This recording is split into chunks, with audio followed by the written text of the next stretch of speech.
Shalom. When you're a Torah keeper, the word keep means shamar, which means to guard and observe.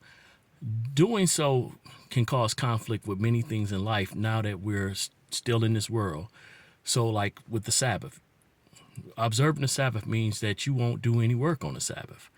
Keeping it, or observing it or guarding it also means that your children, you'll be guarding and putting that rule in place for them. But all the events, everything that they want to do happens to be on the Shabbat. That comes in conflict. Also, when you guard in modesty, you may ask your children or put a standard of modesty, but all their friends are showing skin. I see a lot of even Israelite children wearing a lot of skin. And what's to say about it? It's not my child. But again, it brings forth a conflict. I see a lot of people doing things on the Sabbath or whatever, and it's like, I don't have anything to do with that. Me, myself, I used to work on the Sabbath, so who am I to judge? There are a lot of things that, people talk about. I've seen many people who teach on not, observing certain holidays. Yet when it comes to Mother's Day and Father's Day, they participate in that. So it's like, man, you can get a lot of mixed messages out here in this Israel walk, this Hebrew walk. And the thing is, you got to know your relationship with Yah.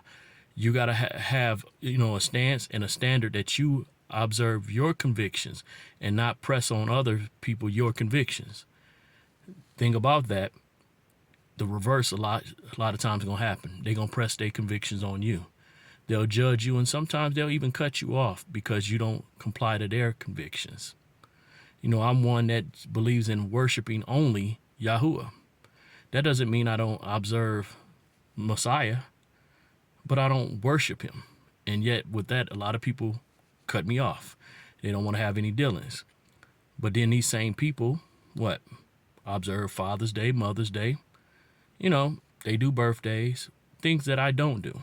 So you have everybody having different standards. And so one of the things I'm noticing that we're waking up.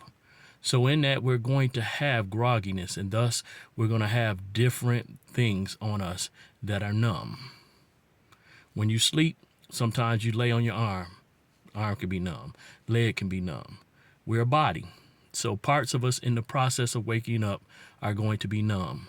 Some of the things that we have culturally been okay with in this colonized land, we're very colonial. We're very Western. We're going to be doing those things. Got to come up out of it. Sometimes accountability, it's not comfortable.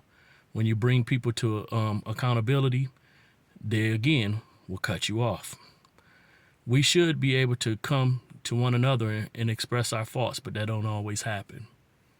And sometimes when you point out stuff to some people, they take it as you're trying to be their judge. They'll call you a Pharisee and everything else. But again, we are supposed to hold one another accountable. We're supposed to bear our faults one to another. But again, this is something new to us.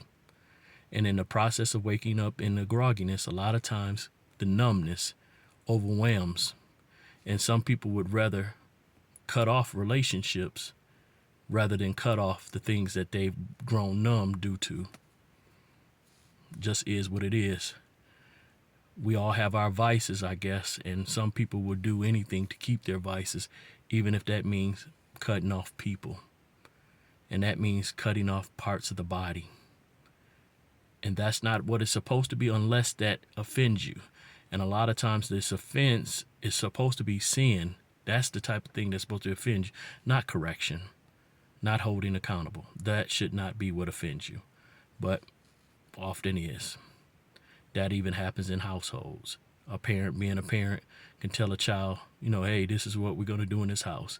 And it could offend them because, of course, we have been so colonized and so adjusted to what's going on in this world that when you change those things, it takes away comfort, and it also causes one to say, I'd rather go back to Egypt.